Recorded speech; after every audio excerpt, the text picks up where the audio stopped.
Hello, こんにちは。Welcome to the Global Podcast, brought to you by Kwansei Gakuin University. 東京丸の内キャンパス Our podcast is about people and events from around the world. with your host, Tamago. And Kangaku Taro. Hi, Carolina, how are you? Hello, very good. Thank you. How are you? We're good. We're We're good. good. Yeah. So today you're calling us from Costa Rica, right? That's right. That's right. Which So- part of Costa Rica? I am on the North Pacific side. It's called Guanacaste, the province, and I am in a town called Tamarindo, specifically by the beach. Wow. Little Like surf Tamarind. town. Yeah, exactly. Nice. Tamarind.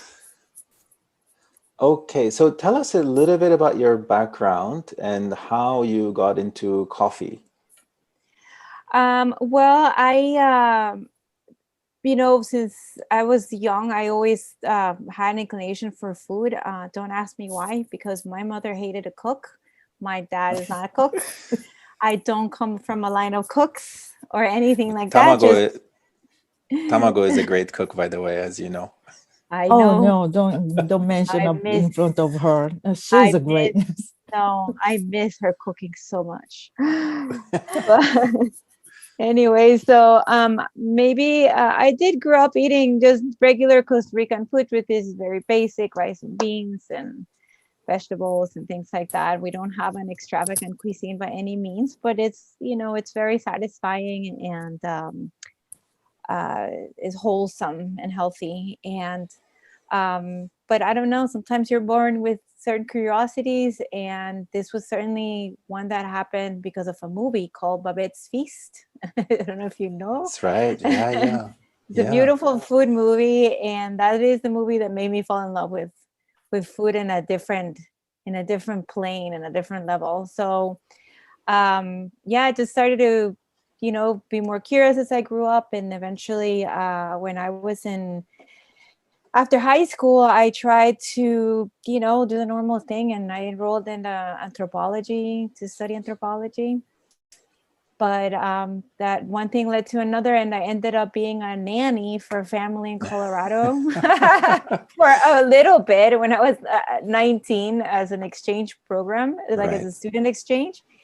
And this family, the woman was kind of sick. She was allergic to many things, and she would eat so boring. And I always felt so bad because I was like, oh my God. So I would choose, like, can you cook me something? But this is the list of things that I can't eat. And I was like, okay, let's see, So I would start trying to make it flavorful with the things that I knew from my country. And eventually she's like, you cook very well. And she's like, maybe you should consider a career in the food business, which is something that never crossed my mind. Wow. And I was like, Wow. I was like, I guess that is a chance and a possibility. And she offered me a job and a place to stay as their nanny while I could go to culinary school. Wow. I found the loan for international students, which back in those days was really hard, especially to go to an art institute, Right. And so I made that decision. I moved to the States and I went to culinary food there. And from then on, I just, been a little bit of a gypsy, going around everywhere and working everywhere, all these different kinds of job in the food industry, for personal chef to catering to some restaurants and hotels, and then because of life, I ended up moving to Costa Rica again, and with after the baby, because I was like, I was in New York when I had him, and I was like, living in New York is great, and then you have a kid. Wait. Why you skipped to Italy? So actually, I wanted to ask you, like, just the list of the countries that you've lived and worked in. Okay. I have lived in the US, in New York, in Colorado, in Hawaii. I lived in Costa Rica. I traveled a little bit to France and then Italy, and that's where I met her, Tamago. Yeah. So one of the best experiences I've had at the UNISC, Universidad Cienze Gastronómica, and it was a lot of fun and a great experience of cultural experience because we met a lot of people from everywhere, and then we had the experience of being in Italy strictly through the food optic, and Yeah. that was We cried a lot, laughing a lot, and eat a lot. ate, drank, we just Yeah. did it all. Amazing. I think traveling and living overseas obviously is a very, very valuable experience for anyone. Yes, yeah, of course, hands down. For any reason that you do, it's always going to change you, and it Mm. definitely changed us. It's definitely made I've had one of my best friends for life. We love each other, and we love each other through food, and that's a great connection to have. And being from Costa Rica, of course, I've drank coffee since I was about 4 years old. Wow. Totally normal. Wow. A lot of milk in the coffee though, but still we used to go to my grandma's house and she would just pour a cup with milk and bread, and that was a snack. Wow. So So a coffee bit is of, sorry, so it's like a latte maybe? Or it's like a latte. It's a kid's latte because a little coffee, but yeah. sugar, milk, and then your Wow. cookie. Wow. Not only you, but also generally the In kids general, drinks. yes. Wow. Yeah, I think in these days people are a little bit more careful about it. But when I was growing up, I mean, it was the 70s. Yeah. That was Yeah. Seabills. Kids can have coffee. It was okay. It's normal. So I grew up drinking coffee, loving coffee. Nothing but a part of the culture. Nothing fancy. Just us being us. And Well, I guess like in Europe they drink wine at a very young age, and it's not a big deal. it's not a big deal. In some countries they do also coffee sometimes. But yeah. And there's no research necessarily that suggests that drinking coffee at a young age is bad for you, or am I wrong? No. Actually, in fact, the coffee, I mean, I don't know what age, but the body is naturally tolerates and synthesizes caffeine Very well. very well to a certain, I think is about a maximum of 4 to 5 cups a day. After that, that's when you start having a surplus and it becomes a problem. But you can drink coffee and it can be absolutely healthy. I just don't know how probably the amounts for a child are going to be different. Of course, that's for an adult.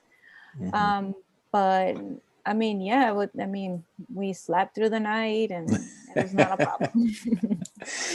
Okay. So I That's think amazing. the overuse of coffee and seeing coffee as a tool of staying awake, not as a cultural thing, changes perspective on that kind of thing. So it's like, oh, it's bad and children shouldn't have it. But that would be an interesting question to dig deeper into, I think. Yeah. But anyway, so going back to my journey to where I am, I ended up here in this town after having the baby and trying catering and other things. I just kind of started to want to leave the food world, the professional cooking, because it's hard, it's tough on the body and Right. and all this, and it's very seasonal. So when tourists are here, it's great. When they leave, it's not. So it's unstable. I unfortunately ended up getting a divorce. So I had to think of my future, and I started working for property management, and that seems to be fine. But COVID came and it changed everything. And because of that, we stopped having tourism here. And Right. And about Costa this Rica time is very big on tourism, right? is number one. That's our number one export. Yes. Right. And because of that, that industry from property management died exactly a year ago. And So it was sorry to interrupt. Like, how is property management related to tourism? because there's a big industry here of vacation rentals for properties, for homes and condominiums. So like Airbnb, but more like formal, right? Airbnb, VRBO, we're huge on that. It's Right, big industry. Yeah, actually, hotels still alive and everything, but no, it definitely became a huge industry here. And that's what we do. We manage properties for people who invest and buy properties here, and they live abroad, or they live here but they have an extra home and they want to do this, and we manage everything for them. So that's what I was doing. But then, like I said, that came to a temporary halt, but it was very strong. And at the same time, because of that job, I work a lot from home. This was before COVID, but sometimes I needed to get out of the house and, try to talk to another human being, not my dog. So I would go to this coffee shop that it's not very busy. It was kind of quiet because they only sell coffee and specialty coffee. And I loved going in there and smelling it, and just the fact that it was just coffee. It was great. So the owner has a son that is my son's age, and they at one point were classmates. So I would be sitting there, and I would see he would come eventually here and there. And sometimes he was having problems with we have a system here as a socialized like for the workers. So there's a lot of things that you have to know, and he's American.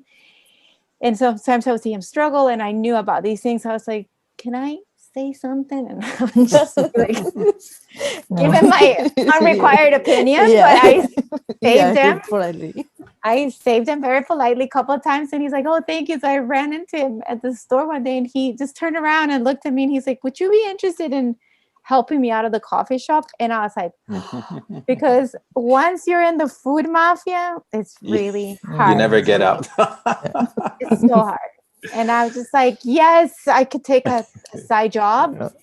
And then this was in March at the beginning. And then a couple of weeks later, everything stopped. And he's like, listen, because this is not his primary business. He does something for aeronautical parts. And it's like, he's got a big business, completely different. And this is just like an investment that he had. And he asked me to help. And he's like, even though this is happening, he said, I want you to join in.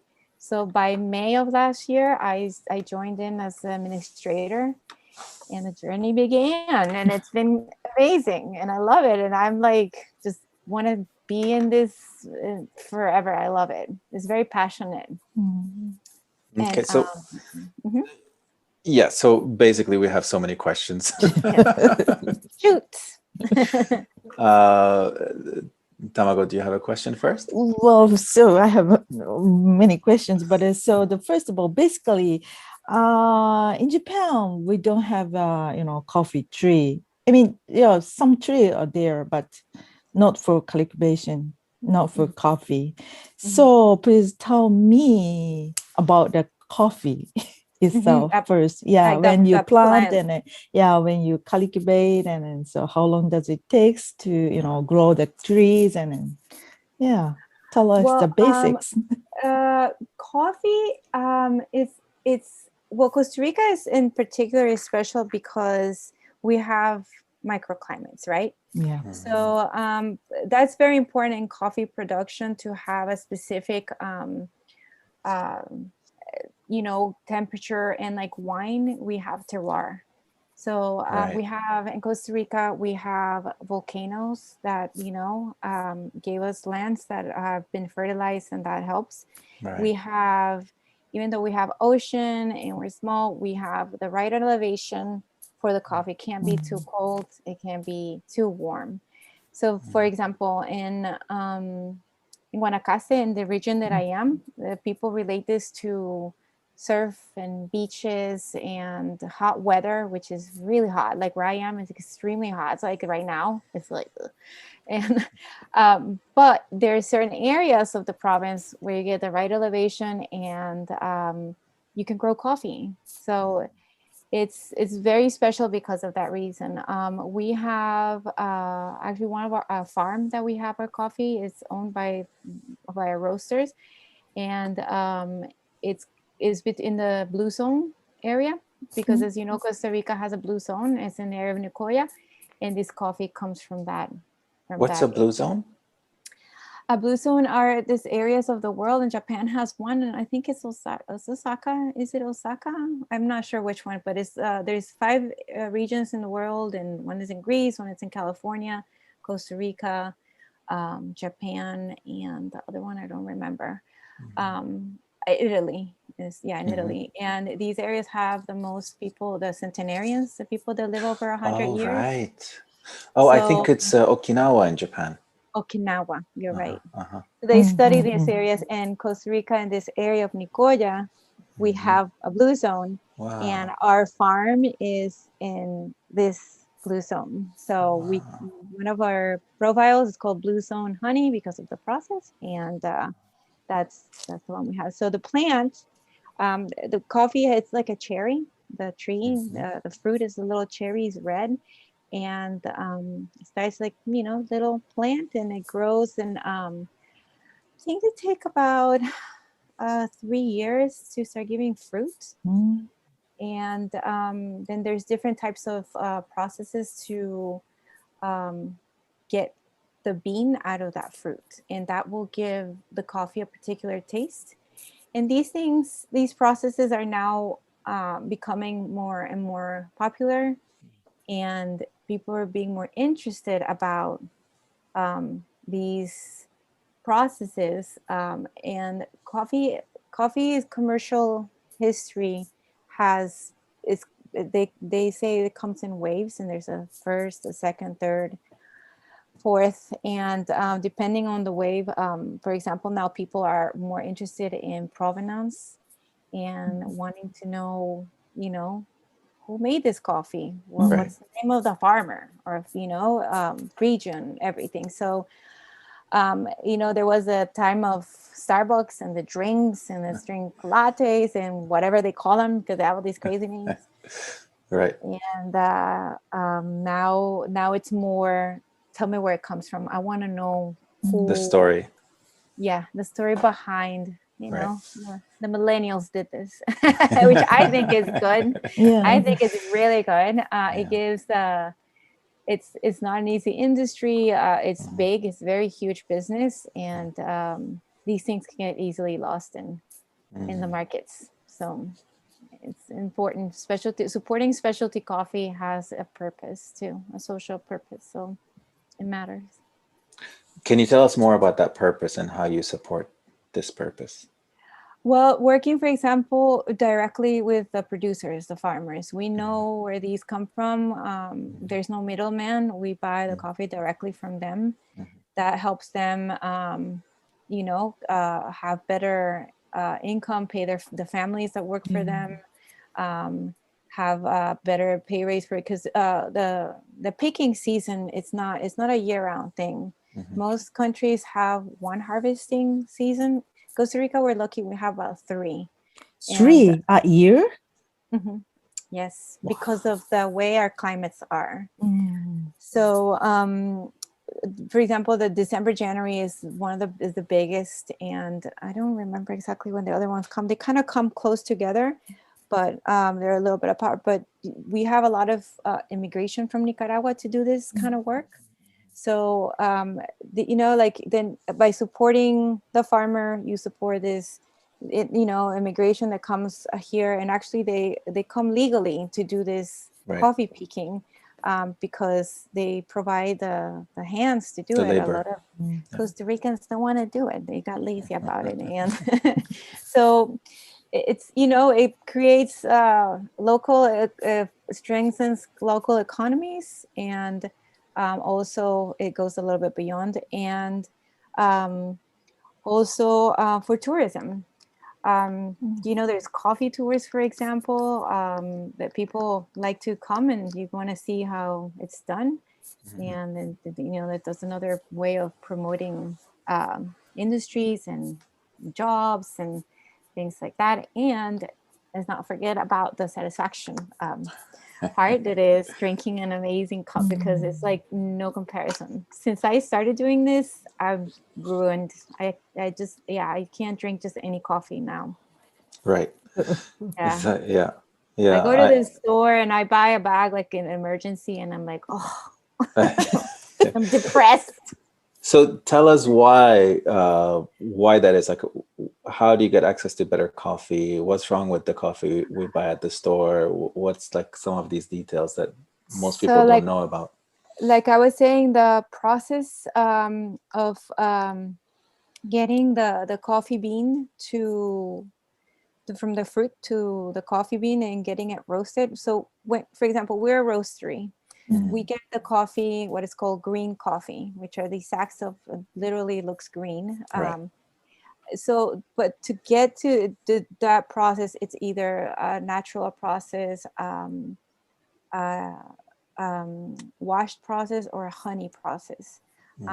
They'll entail a couple of different things. And for example, the natural process is just basically air dried, and you wait, and then you have the coffee bean, and there's a bunch of other types. There's anaerobic, and people are starting to experiment with that, and they leave them in beds of water and no oxygen, and there's some sort of fermentation, and you can actually taste it in the bean. And depending on the types of beans, because there's a bunch of types of beans that you can have, depending on where it's coming from, the elevation, lower, higher, the soil, you're going to have a different taste when that green bean comes to you. And then when the roaster takes it, that's another part where you take that green bean and you create a specific way to roast that bean. This is done with computers and the big roasting machines these days. Of course, before it was different. The roasters are, like brewers. They smell, they hear, they feel. And once this process happens, you have a different profile for each bag. So in our company, we have 6 different profiles. And you taste them, and there's what's called the Q graders, which are professionals in the industry that come and taste your coffee after you roast it. And they give it they have a point system. And if depending on the number, like we're in the upper mid 80s, that's a good specialty coffee. If you hit the 90s, you're like, amazing. That's really hard to get. And they taste the differences in the notes. So if you take a bag of specialty coffee, you'll read things like cherry with chocolate undertones and things like that. Right. Yeah. And then the honey process, for example, does usually tend to have a sweet taste, and it's really amazing. At the beginning, it's hard to differentiate those things, but as you start drinking more, then you can definitely start tasting. So it's real, because I always wonder, how does a coffee have a chocolate undertaste or a strawberry or whatever? Like, how does that happen?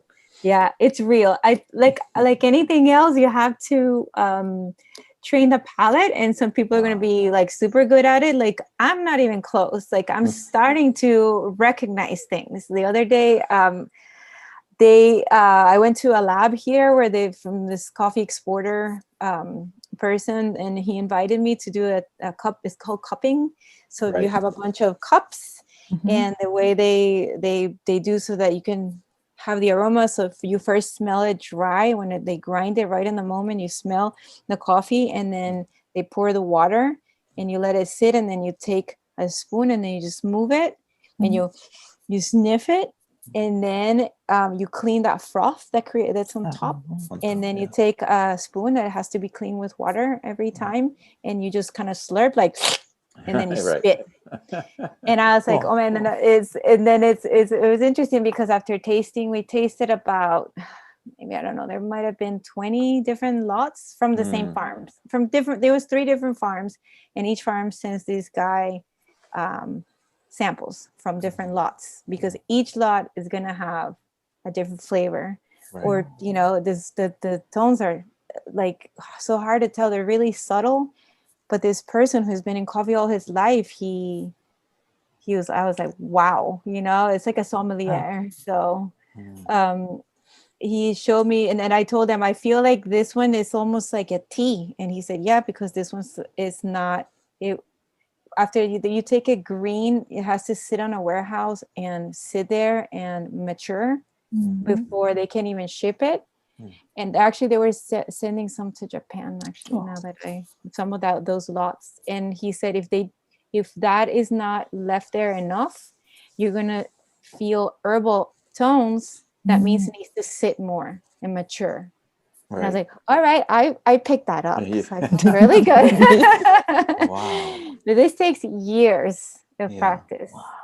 So in Europe right now, like in Germany and Denmark, the markets are opening a lot more to this. People are starting to Appreciate go it. to they don't go to their coffee shops anymore. Now they're starting to go to their roasteries. Mm. So these roasteries bring them specific profiles, and people, they're like, oh, I like this and I trust you, and it becomes like a relationship with the roaster. And sometimes you're gonna do blends of Right. a type of coffee, and then you mix it, um, We, and then you have a blend, and people Wow. are like, oh, that's my blend, and that's what I like. Wow. Yeah. Customized. Yeah, in a way, yes. Cool. we actually have that in Tokyo. There are some Ah. roasteries in the city, Yeah, for and you sure. pick Yeah, your now if beans you and you go, roast. you're gonna look at it in a different way. I guarantee. After this Yeah, conversation. yeah, yeah. I'm sure a lot of our listeners are gonna look for roasteries right now after this Yes, and episode. I recommend to go to the roastery and tell them to give them a little tasting sampler from the different Oh. varieties that they have, and they will be more than happy to do it, because this is what they love. And if there's Mm. something that I've discovered about this, is the passion and the love that people have for coffee who are in the business is incredible. It's like a very passionate business. Wow. People are in it, of course, because it's a job, but it's super passionate. And if you meet somebody in the coffee industry, in the business, most likely they're going to have a huge passion for it. They're not just going to be there doing it because it's a job. They're going to be Mm. passionate about it. And it's one of the best things I found out about this. So if you go to a roastery and you ask for a tasting, I'm sure they will be more than happy, and you can start learning how to taste coffee, which is it's fun. That's so Yeah. good. Yeah. Yeah. And then there's all the brewing methods that also come into play. There's a bunch. Mm. Japan has an interesting one, the cold brew that takes like 8 hours. It's like a drip Yeah. system. Is that a And it's Japanese thing? I thought it was Oh, American. yeah. I thought somewhere no, else. there is a type of cold brew invented in Japan, and it looks like a thing from a lab, from like a Right, chemical lab, and Oh, it yeah, has like a yeah, yeah. thing, and Oh, it that's drips why. for right, hours and right. hours, and it makes this really strong cold brew. It's not for everybody, but if it's very interesting cup of coffee. Yeah, And that's I yeah, tried it once and it was just too Yeah, cold much. blue. it's very strong. Yeah, I So- can't. It's for me. It's a little too much, and I'm not a huge cold brew drinker, but Mm. some people are obsessed with it. So Mm. they Mm. like to try all the different methods. There's so many methods. That's the other thing. So you can. This is another part of the movement right now, especially with COVID. This is a very interesting thing that happened. The home brewing became it's kind of exploding right now. So people are Right, buying espresso home machines, or just like the chemics and the filter types and right, all kinds of things. They're learning how to do their own cold brews and things. right. This is part of all this change that we've had. Coffee suffered that. That's how and then deliveries and coffee clubs. That became another new thing in the coffee shop. Unfortunately, struggling right now, like many Oh. business of that sort. But basically, for producers and exporters, it hasn't been impacted that much then because of COVID, or No, no, no. No. wow, Coffee, wow, coffee itself, the commodity, no. What had an impact as the who's suffering are the coffee shops, right. So because there's a shift, any retail, anything that's retail, people going to the place right? is what had an impact. So there's been a shift. Also, a big another big thing is cocktails, coffee cocktails, because Hmm. people are drinking a lot more, and so Oh there's wow. all these So amazing cocktails made out of coffee that are like Wow. super in style right now. so mixing it with alcohol. Mm-hmm. And What's amazing. what's your favorite coffee cocktail? There a coffee martini is delicious. Coffee martini. Wow. Yes, very strong, but it's so good. Wow. There's one that I like a lot that it's done with with club soda or tonic and orange juice, And you can leave it at that, or you can just Mhm. brush it with a little vodka, just Right. on a little, Friday night or something. Wow. So yeah, that's another area Trend. it's a trend, exactly, becoming. So it's kind of interesting because sometimes when you get drunk, you drink coffee just to kind of wake up again, right? And or stabilize again. But when you drink coffee with alcohol, you never get drunk. Like what happens? I have no idea. I guess it would be if you ever tried Red Bull and vodka. I'm assuming it's a similar effect, and it's not Yeah. fun the next day. So Yeah. I don't think there's a cup of coffee that can help you the next day. But yeah, I mean, it's I think it's more of a invigorating type of thing. I don't think it's appealing to like drink a bunch of those cocktails, but just to do like a little nice Experiment. after dinner type of thing. Yeah. So that's another thing. It's fun. It's different. And people, if you want to get into it really deep, then you go into let me make this drink with like a special type of Ethiopian, medium dark roast, depending on the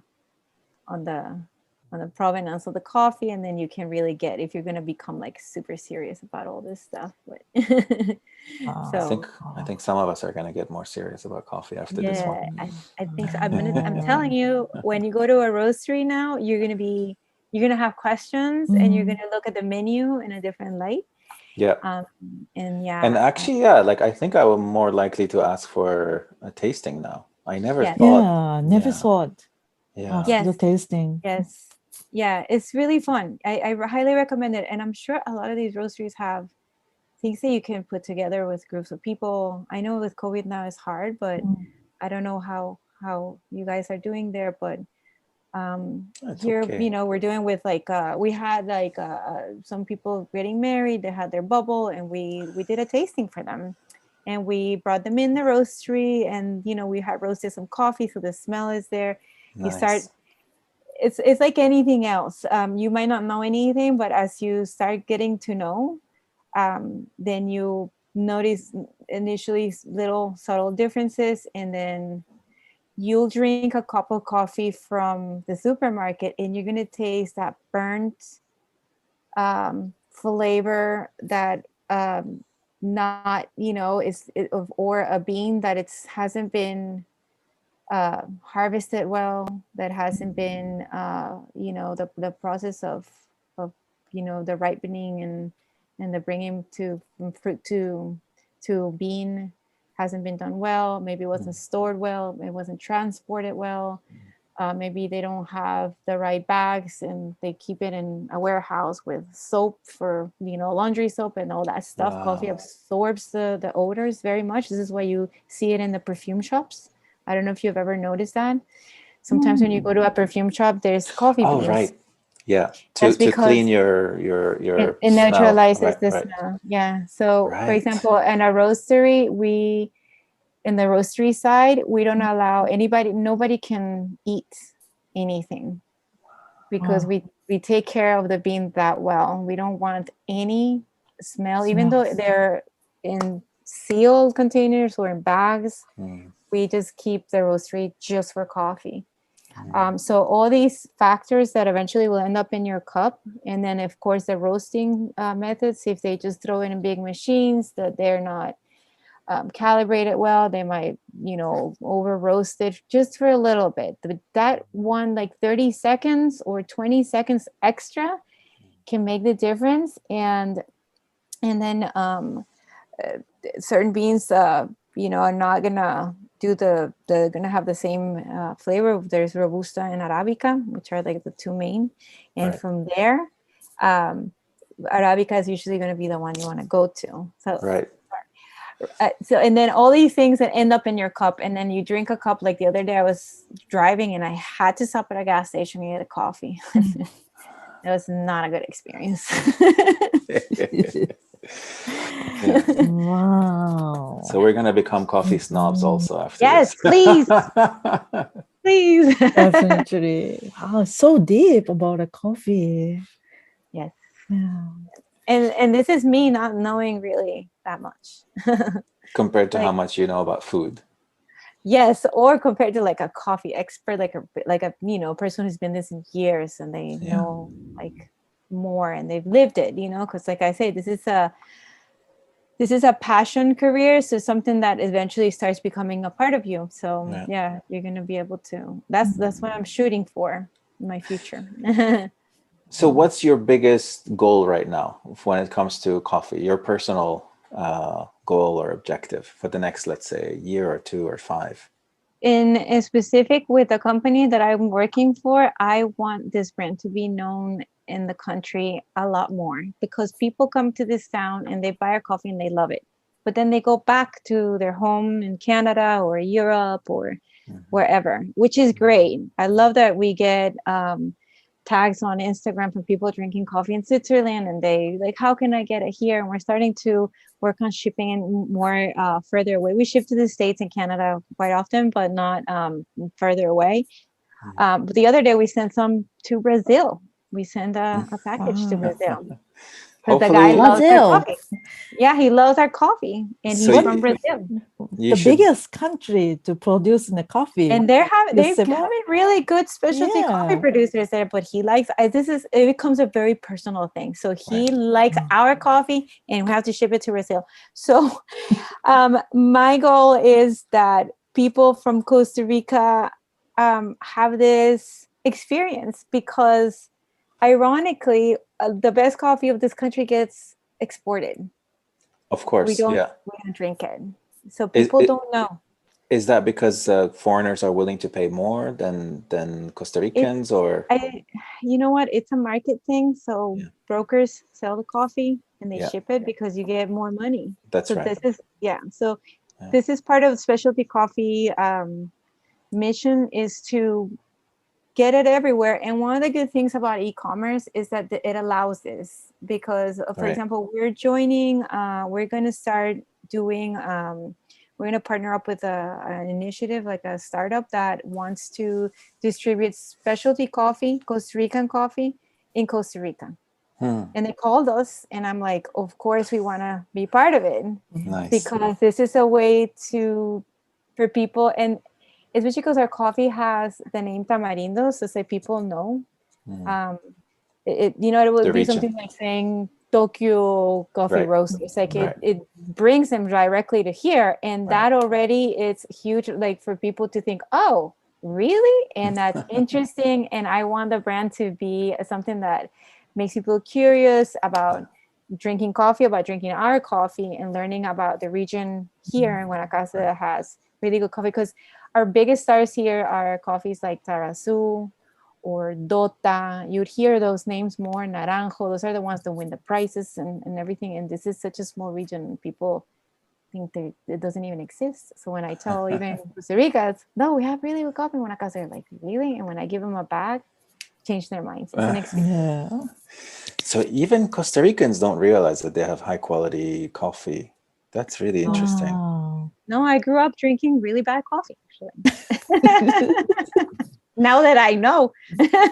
So we're gonna put your Instagram page on our episode description if you like. Amazing. And Of course. yeah, Please, that'd be great. We have pictures and of the farm, of the yeah, shop.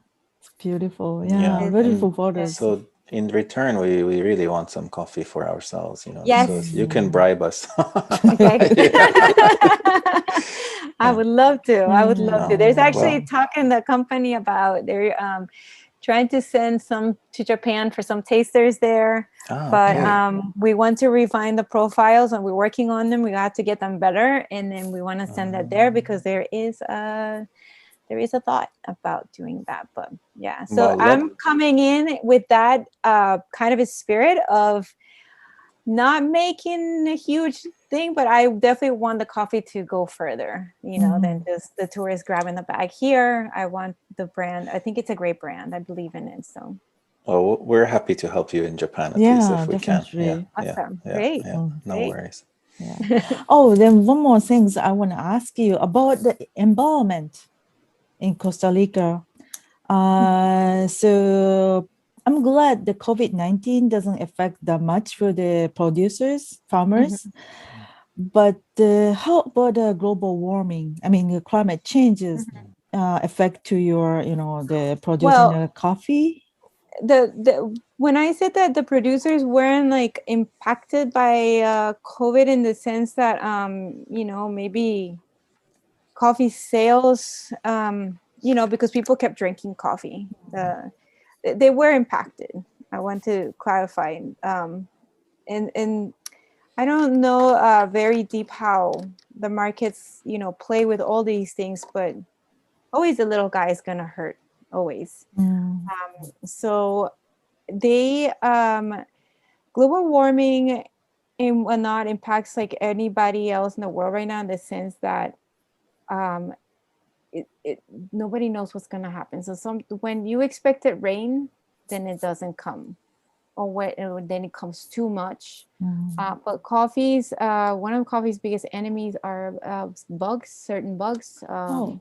fungus, things like that are there's institutions that are just to study these the plant diseases that happen. Some of them are harder to manage than others.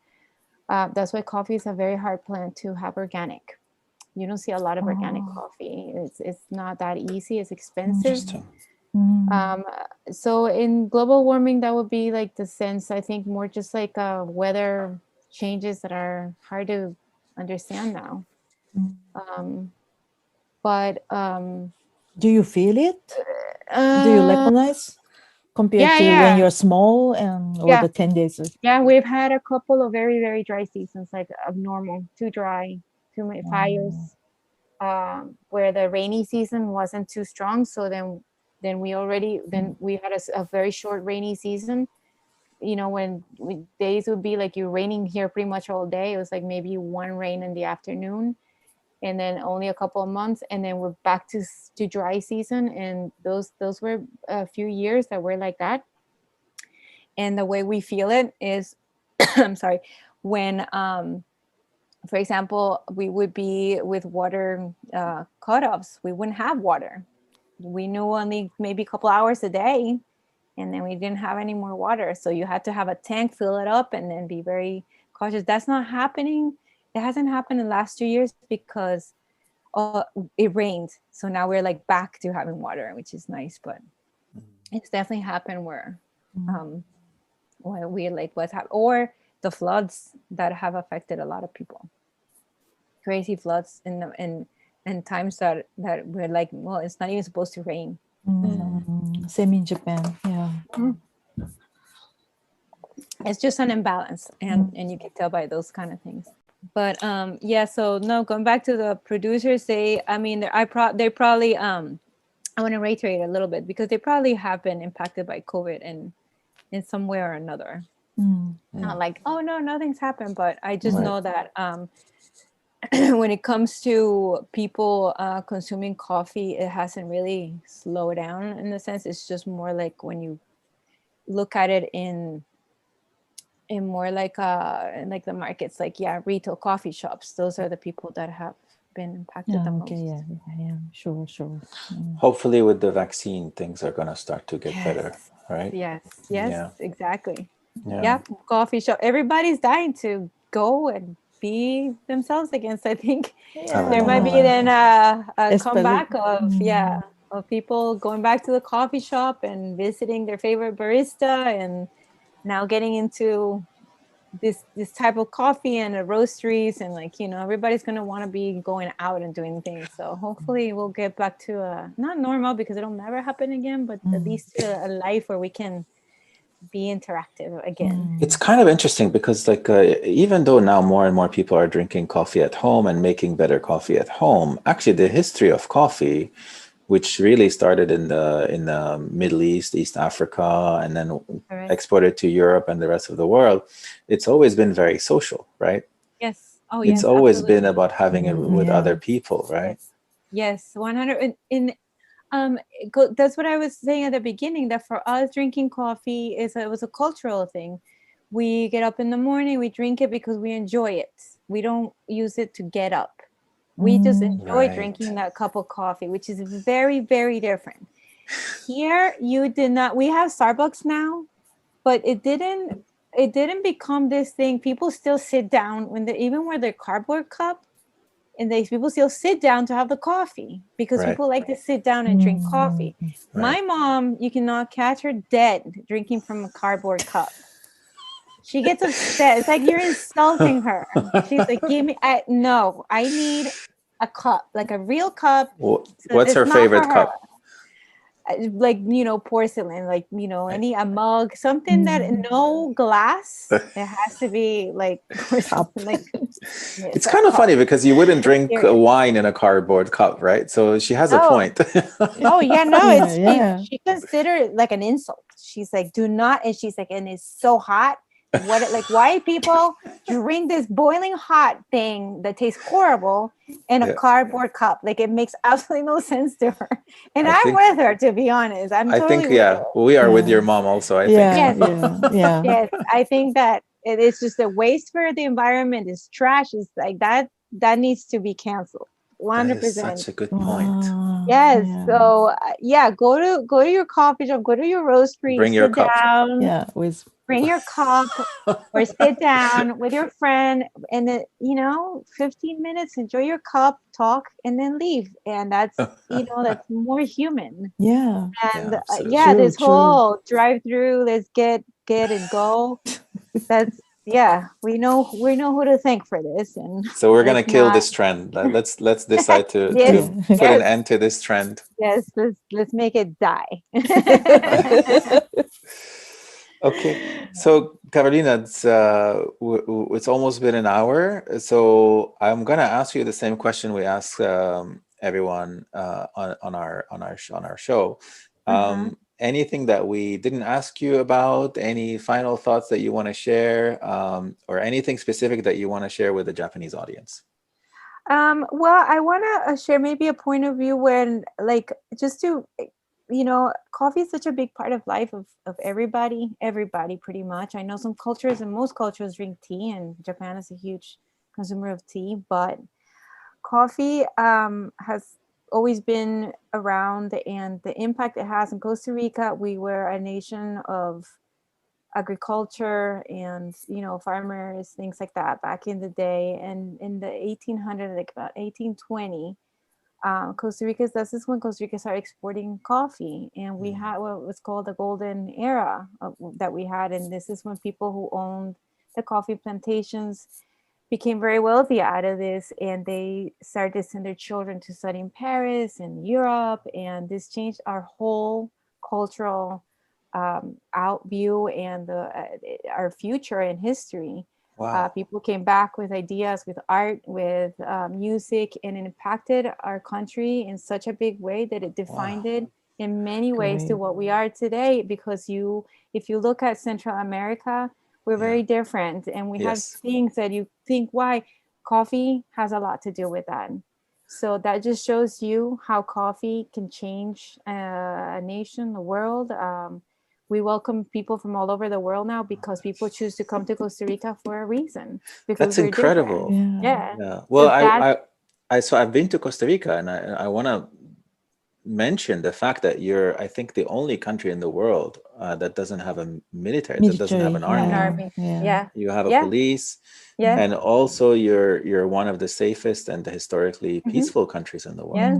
Yes. Yeah. Yes. And there's social services that were implanted here at a time that only countries like in Europe were doing. We were doing things that at that time were revolutionary for the world, and we were doing them because coffee brought us somewhat of an enlightenment to our culture.